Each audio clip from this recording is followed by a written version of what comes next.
churches, unsaved by the light, burning churches. Between 1992 and 1996, 50 Norwegian churches were burned to the ground. And according to legend, at least 15 of these were arsoned by the hands of black metal fans. Most famously, Varg Vikernes, Thomas Haugen, and Bård Eitun of Burzum and Emperor, respectively. The reasons cited, as most of you nerds know, ranged from a vague, anti-establishment teenage rebellion mob mentality to a long-tended and specific anti-colonial rage. For Vikernes' part, he has said many times that the existence of many of these historical churches, the medieval stave churches, actively erases Norway's pre-Christian past. According to Vikernes, many of the churches were built on ground which was considered sacred to the Norwegians, and even perhaps on burial sites. This is a tragically common story in colonized regions worldwide.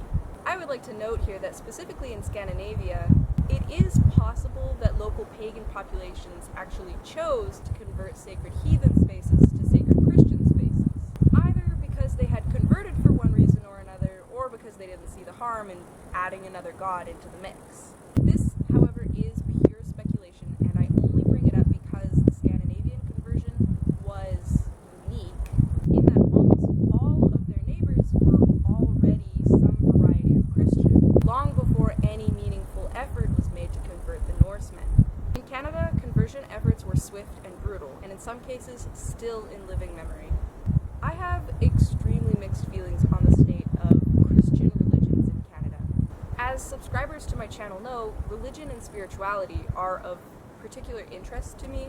I think people need something, and that could be an organized religion like Islam or Christianity, or it could be collecting Pokemon cards. If it brings you peace and makes you happy, then congratulations, you've won. But obviously this comes with the huge caveat of, if it brings you peace and makes you happy and doesn't cause harm to others, then congratulations, you've won. If veganism changed your life and you feel so much happier and healthier now, that's wonderful and I'm glad. But just because it's working for you doesn't mean it's going to work for everyone.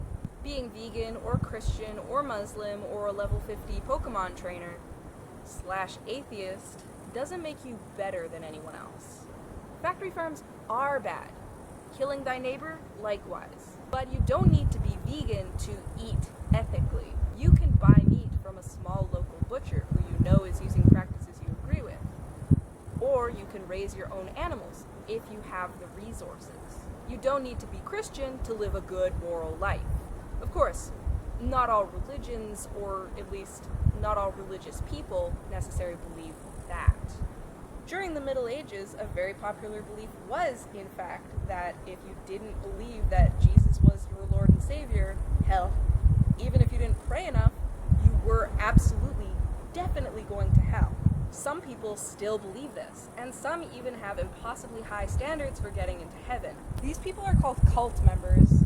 The Canadian pagans, who I will refer to as First Nations rather than the more colloquial Indigenous, because I feel that the latter is too vague and open-ended, were minding their own damn business when suddenly, in 1534, some fucking French guy shows up and starts saying shit like, "Long live the king! Oh, this whole entire landmass is called Canada? You're just referring to these specific settlements right here? Okay, I guess that's just what this whole entire landmass is called, all of the land that hasn't been taken over by Spain and Britain." But I'm sure it means the houses, the village.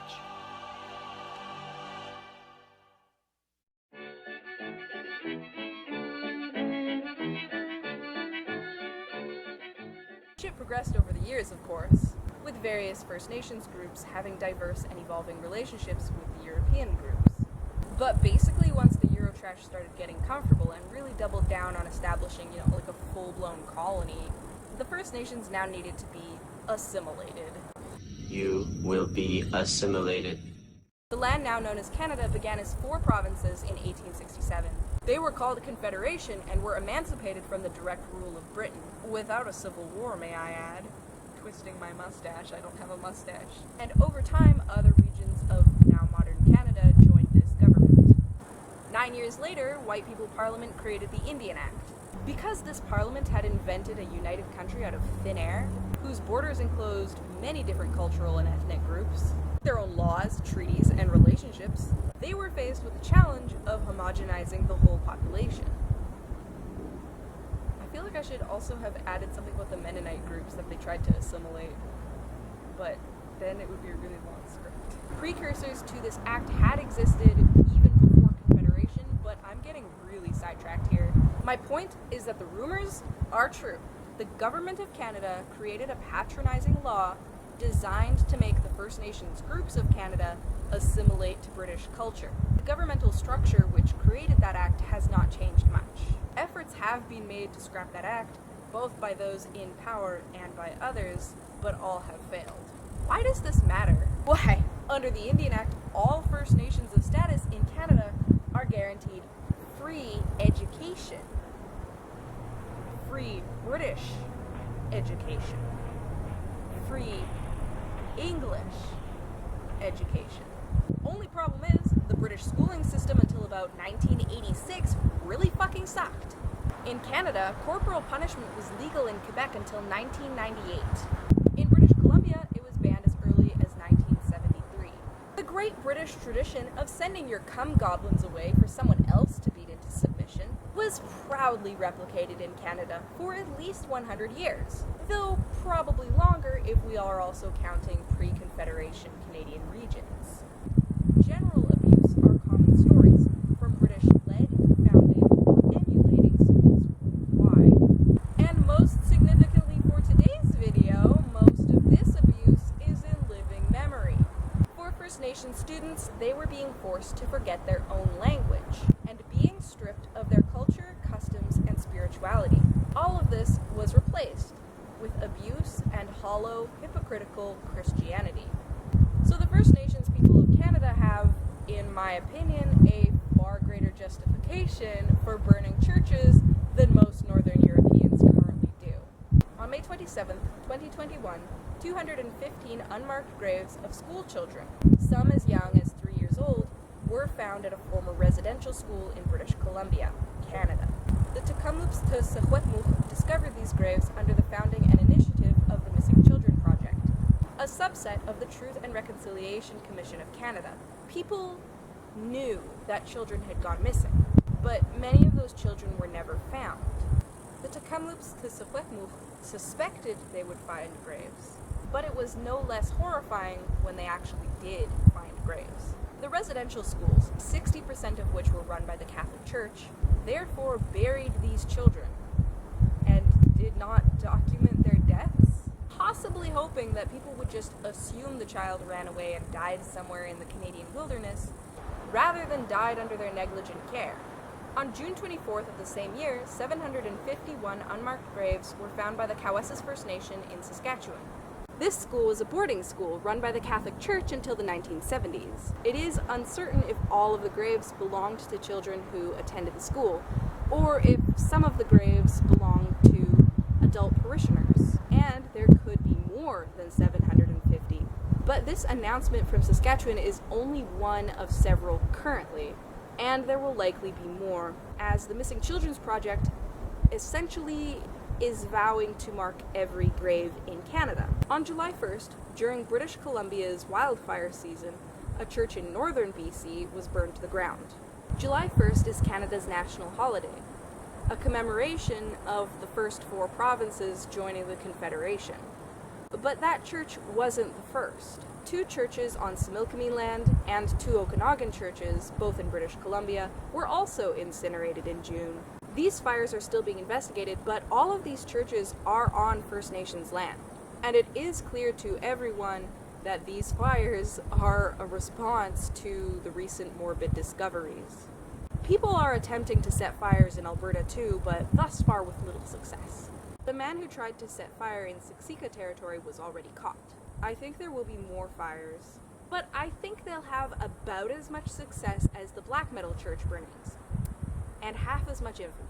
Some of the most notable differences between the two phenomena are, firstly, the Canadian fires are a response to a very fresh wound, rather than centuries-old Norwegian nostalgia.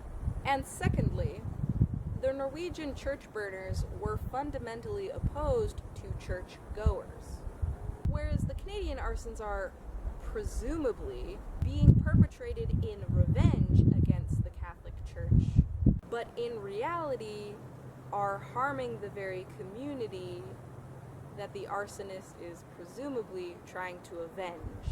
As well, the main media villain, as well as, 60% of residential schools, is the Catholic Church. But many of the churches which were burned were Anglican. So, although the pain is fresher for Canadians, I think ideologically speaking, the black metal arsons make more sense.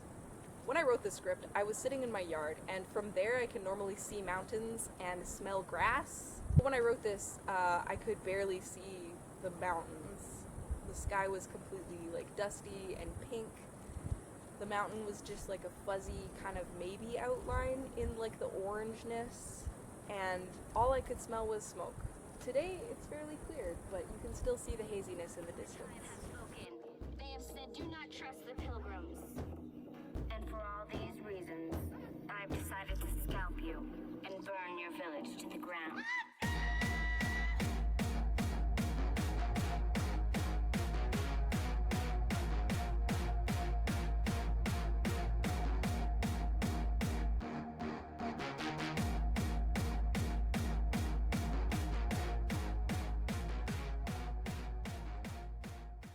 Everything's good? Everything looks good still? Yep, it's a bit higher up this time. Yeah, I moved it slightly higher up this Okay. time. That's wonderful, and I'm glad. Did that sound sarcastic? I'll do it again. If veganism can change your life and you feel happier and more healthy, whatever. That's wonderful, and I'm glad for you. There, that's the take. Yeah, those last two did sound. Yeah. And that's the end of my script, bitches. Alright.